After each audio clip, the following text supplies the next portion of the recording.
Minutemen. Today we are talking about source reliability and the differences between primary and secondary sources. This is one of our skills that is in our first SOL. And these are skills that continue to build upon from all of your social studies courses. So we're historians, and obviously we study how people lived in the past. And most of that is uncovered by archaeologists, and we're actually going to spend some time next week talking about that. And mostly we rely on written records. Now, we will be studying World History 1 prehistory, which is the time before written record.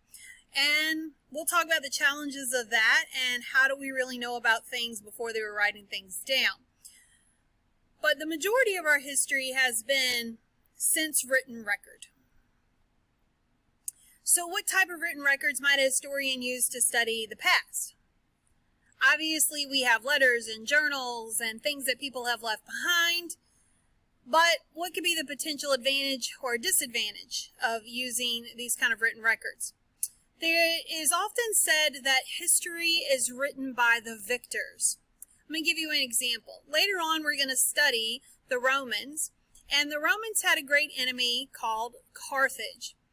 Now, we know from archaeological evidence that we have found these burial pits that have the bones of children. Now, if you were to read a Roman historical record, they say that the Carthaginians sacrificed children. Now, can we rely on that to be 100% accurate? Do you think that the Romans want to portray their enemies in a horrible light? Like, wouldn't it be easier to attack people who killed children? So there's some people who believe that it wasn't actually that they practiced child sacrifice, but instead that there was a large plague that affected mostly children, and that maybe it was a group burial. So it is important to think about who is the source, or what is the source of your record? Is there bias? So those are important things that we have to identify when we're thinking about sources, and how reliable a source might be. So these are some primary source examples: artifacts, photos, birth records, death records, anything that basically is happening during the time of that part of history. So a diary, a journal, anything that's from that time period. If we're writing about it after the fact, okay, like years and years later, like if I wrote a book about President Reagan, that then becomes a secondary source. Unless I'm talking about my feelings when President Reagan died, because I was alive during that time period. So you have to think about what that source is. President Reagan's autobiography, where he wrote his biography, is a primary source. If I write a book about Reagan, a biography, then that becomes a secondary source. Our most famous secondary sources, or most common, if you will, would be textbooks. In our class, we're going to do loads of primary sources, from codes of laws to holy books to novels and poems and things that are important in early history. But the biggest thing that we use as secondary source is also, not along with textbooks, is encyclopedias, or online encyclopedias like Wikipedia is an online type of source. So as historians, we have to look at a written record, decide if it's reliable, look at who wrote it, what kind of motives might have been behind it. Like, for example, maybe Christopher Columbus's journal might be a little more truthful than, say, when he went to present to the Queen and say what he found when he came to the Americas. Or like John Smith and Pocahontas. A lot of the stories that came about, that John Smith and Pocahontas fell in love. Yeah, no. He was in his 40s. She was like 12. Gross. And that's not at all what happened. Please, please, please, please, for all of the love of things that are good, do not let Disney be your history teacher. So, but John Smith was known to exaggerate. And so these ridiculous stories we have from his journals, we know are not probably true because of his propensity to exaggerate, and also comparing his stories to people from that time period as well. But sometimes historians will even disagree on interpretation. Remember, we're always making our best guess. Okay, so I'm going to give you two examples here of which one we can look at, which one is maybe better, which one is primary source, which one is secondary source. So the first one we're going to look at, this is actually a D-Day letter from Robert Walker. Robert Walker landed on Omaha Beach on D-Day in World War II in Normandy. And here he says he knows the ship's capacity is about 180, but my roster says that we have 200 people. There are no other 116th men aboard with me. He was one of our Bedford boys. Besides being overcrowded, there's various equipment. At 6:30, he talks about the first wave. He talks about the front deck being crowded. We have many casualties. Talks about the captain coming to the front, everybody over the side. I climbed over the port rail and dropped into the sea. There were others around me swimming, dying, and dead. Explosions were going off to my left, and in the air, I saw clusters of mortar rounds coming in. I could see their tail fins before they hit the water where they exploded. I wasn't thinking of anything except to get on shore and join my unit, even though it looked like chaos on the beach. So he goes on and talks about being on Omaha Beach. All right. Now, what type of source do you think this is? Hopefully you rightly identify that this is a primary source. Now, we also have this, which is a history video on D-Day. We'll watch just a little bit of this, see if we can get it to play, maybe. Of course. So not only there's a little video, but then there's informational facts about D-Day during World War II, the Battle of Normandy, which lasted from 1944 to August 1944, resulted in the Allied liberation of Western Europe from Nazi control. Okay, and there's more here. Now, this one right here, where they actually show the primary source photos here, okay, but the article itself is a secondary source. This is like an encyclopedia from a textbook. Now everything, of course, is loading up. So while this video may actually contain primary source information, you can see this is actually photographs from the time period.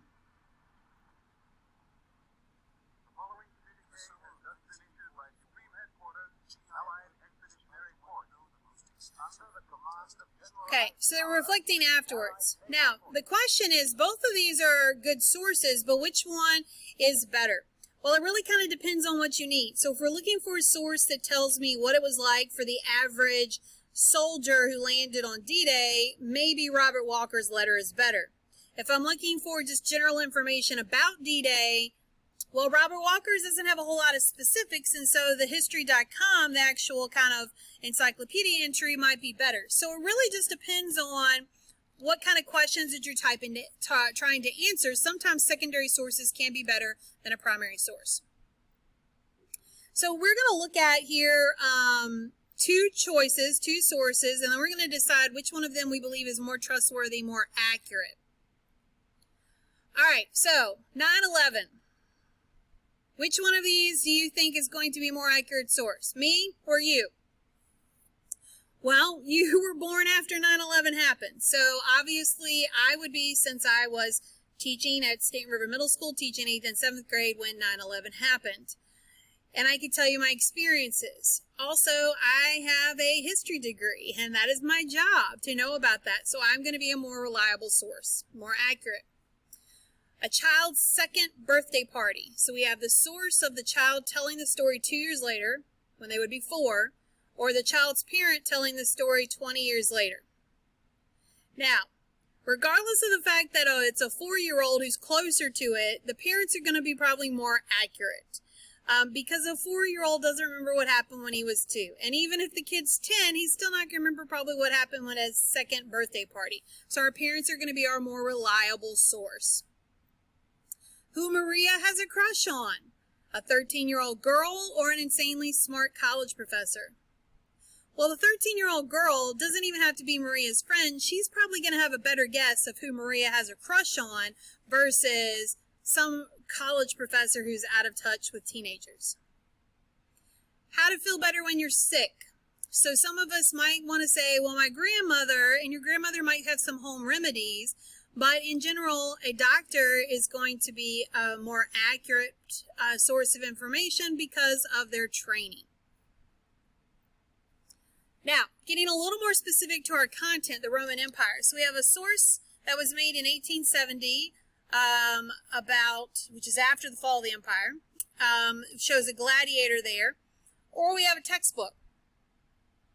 Textbook, hands down, is going to give us more information on the Roman Empire.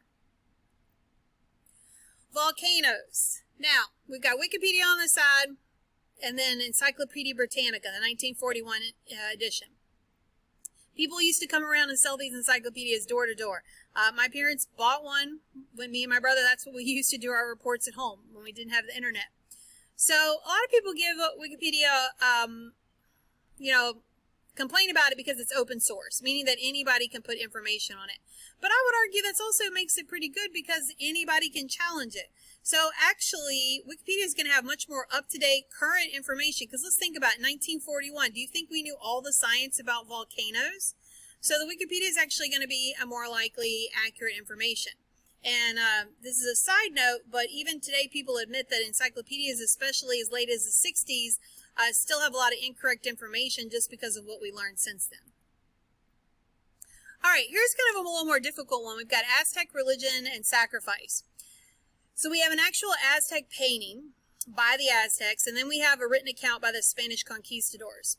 So this is where it's really important to know who actually is the author of these, because with the Spanish conquistadors were the Spanish conquerors, and they came in and they defeated the Aztecs. So they're not going to give us maybe the most accurate portrayal.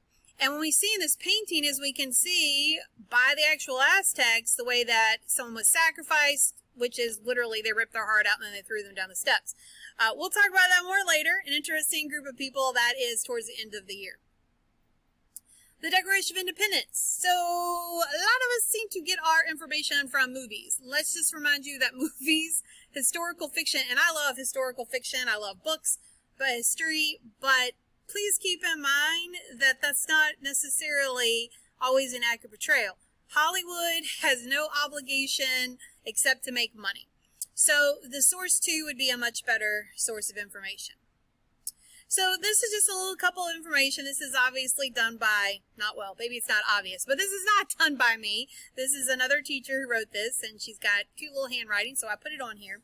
To think about primary and secondary sources. So what you're going to do is you're going to have a little quiz activity after this. It's 10 questions, and you'll read a statement, and then you are going to tell me if it's a primary or secondary source. Now, I'm not going to ask you to tell me today which one is more reliable, because that's going to take a little bit more knowledge of history in order for you to make that educated decision.